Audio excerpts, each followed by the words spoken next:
결국은 어떻게 하냐면 그의 시신을 한국에다가 묻게 됩니다. 양화지대 가면 그래서 아펜젤로 선교사의 기념비가 있고 그 앞에는 그 아들의 묘가 있어요. 그의 딸도 있습니다. 그의 딸도 어떻게 하느냐면 미국에서 공부를 마치고 한국에 돌아와서 이화여대 학장이 되고 선교사들의 도움으로 현지의 부지들을 마련하고 한국 최초의 총장이었던 김환란 박사에게 물려주기까지 이곳에서의 선교 활동을 다 합니다. 자, 이 놀라운 일이 어디에서부터 시작되었다고요? 어디에서부터? 아펜젤로 한 사람이 회심하는 사건에서부터 자기가 회심하고 내가 복음의 증인 되겠습니다 하는 그 손든 헌신에서부터 시작되어진 거예요.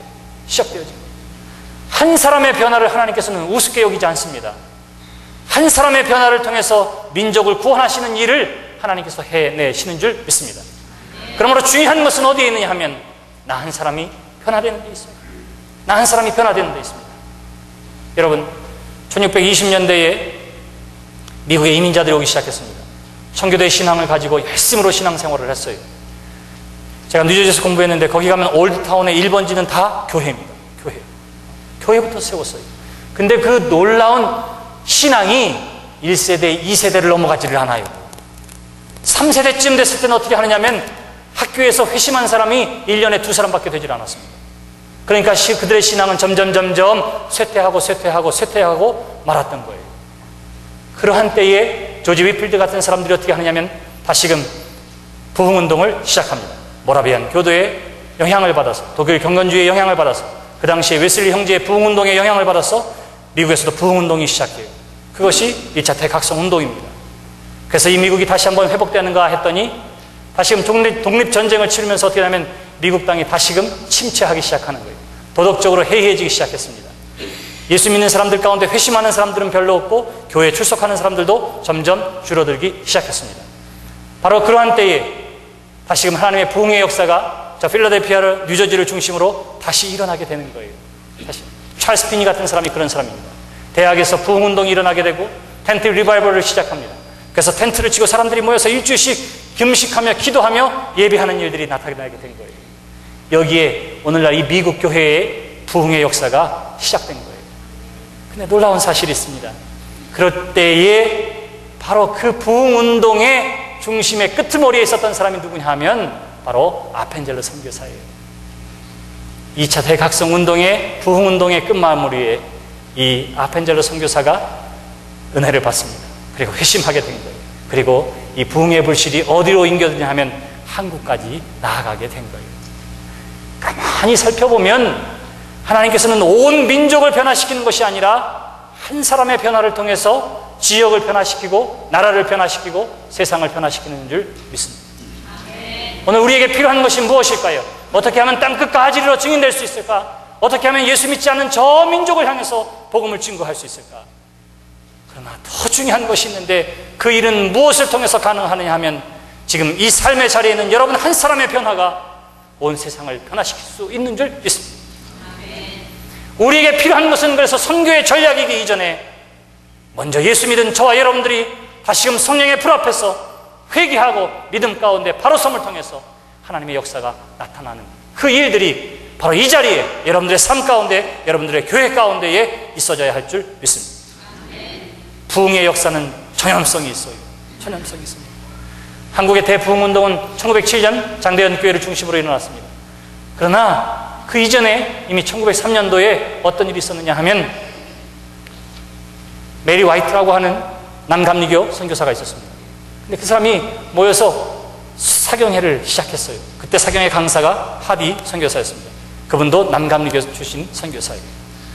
그것에서 부흥 사경회를 하는데 이 하디 선교사가 뭐라고 얘기하느냐면 이렇게 복음이 증거되었는데도 불구하고 지금 우리는 침체 가운데 있습니다. 선교의 실패를 경험하고 있습니다.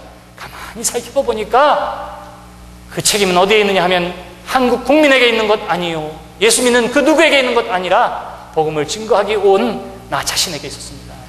내가 성령의 능력을 사모하지 못하고 성령 앞에서 바로 서지 못한 것이 바로 이러한 결과였습니다. 나는 나의 죄를 회개하고 자복합니다. 하디 선교사가 그렇게 말씀을 증거해요. 그렇게 간증합니다. 그 자리에 모였던 사람들이 어떻게 됐느냐 하면 거기에 눈물 흘리며 회개하는 역사가 나타나기 시작한 거예요. 그것이 평양 대부흥운동으로 일어나게 된 것입니다. 근데요, 한국에서 그런 일이 있었는데 태평양 건너 대서양 건너 1904년부터 5년 사이에는 이반 로버츠라고 하는 감리교 출신 목사가 되겠다고 한 청년이 꿈속에서 아주 황홀경을 경험하게 됩니다. 하나님을 만나게 돼요. 그리고는 거룩한 꿈을 안게 됩니다. 나로 하여금 10만 명의 사람을 하나님께로 인도하겠습니다.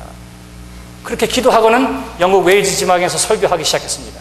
그것이 1904년과 5년에 일어난 웨일즈 지방의 대부흥운동이에요. 근데 존 스톤이라고 하는 미국 목사님이 이 소식을 들었어요. 야, 영국 웨일즈에 대부흥운동이 일어났다더라 하는 소식을 듣고는 그 사건을 목격하고 그 일을 보기 위해서 영국에 갑니다. 그리고는 가서 그 영국의 대부흥운동을 본 거예요. 회개의 운동을 보고 하나님의 성령의 역사가 어떻게 일어나는지를 보게 됩니다. 그리고는 와서 어떻게 하냐면 이 부흥운동의 불씨가 미국 땅에도 그리고 선교지에도 일어나기를 원해요. 인도에 갔다가 중국으로 갔다가 마침내 1906년 한국 땅에 다다라요. 그리고는 평양에서 집회를 하면서 뭐라고 하느냐면 웨일즈 지방의 부흥의 소식을 전하면서 이 놀라운 성령의 역사가 이 땅에도 임하여지게 되기를 바랍니다. 그렇게 기도하는 거예요. 그렇게 꿈을 갖게 합니다. 그러한 일들이 합쳐져서 부흥의 역사가 일어나게 된 거예요. 저는 오늘 어떻게 하면 세계 선교를 잘 감당할 것인가, 어떻게 하면 땅끝까지로 증인되는 일들을 감당할 것인가 하는 것들을 생각하고 의논하기 전에 가장 중요한 첫 번째에 우리의 초점을 맞추게 되기를 바랍니다. 그것은 무엇입니까? 나 한 사람이 회개하고 나 한 사람이 성령의 충만함을 잇는 바로 거기에 변화의 역사는 시작되어지는 줄 믿습니다. 아멘. 하나님께서 능력이 없으셔서 온 민족을 향해서 확성기로 이야기하지 않았을까요? 하나님이 능력이 부족해서 인공위성을 타고 사람들에게 말하지 않았을까요? 아니에요. 방법이 없어서가 아니라 하나님의 방법은 이와 같이 단 한 사람의 변화의 역사를 통해서도 교회를 변화시키고 세상을 변화시키시는 줄 믿습니다. 아멘. 오늘 필요한 사람은 누구냐? 바로 그 한 사람이, 한 사람. 그 한 사람이 여러분들이 되시기를 바랍니다. 오늘날 우리 교회의 모습을 바라보시기를 바랍니다. 여러분들의 교회를 보시고 여러분들의 신앙의 모습을 살펴보게 되기를 바랍니다. 변화받아야 할 사람 생각하면 남의 이름이 먼저 떠오르지요. 설교 말씀 들으면서 회개하라고 이야기하고 이렇게 하는 것이 온전한 신앙생활이라고 할 때에 떠오르는 옆집 아저씨가 있고요. 우리 교회 속장이 있어요. 저거는 꼭 우리 남편이 들어야 하는데 이런 생각이 있어요. 그렇죠? 근데 그것은 곧 나에게 주는 말씀인 줄 기억하시기를 바랍니다. 모든 말씀이 내 안에 들어오고 내 안에 녹아졌을 때에 거기에 성령의 역사는 나타나게 되는 거예요. 회개하라 하늘나라가 가까웠다고 이야기했을 때에 사람들은 어떻게 했느냐면 이방 사람이 들어야 할 소식이라고 생각했습니다. 그러나 예수님께서 그렇게 말씀하셨을 때에 그 회개의 대상은 누구냐면 그 말씀을 듣는 모든 사람들이었어요. 모든 사람들.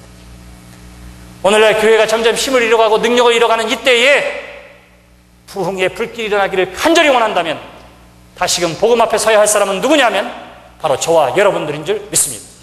목사는 목사의 자리에서 최선을 다해서 하나님의 말씀을 증거했는지, 하나님의 능력이 그 가운데 나타나도록 기도하면서 섰는지, 성도된 여러분들은 신앙의 연수를 자랑하기 이전에 내가 주신 하나님의 이 부르심의 사명을 감당하기 위해 뜨거운 열정을 가지고 하나님 앞에 예배하며 찬양하며 나아왔는지 이 밤에 다시 한번 점검해 보기를 바랍니다.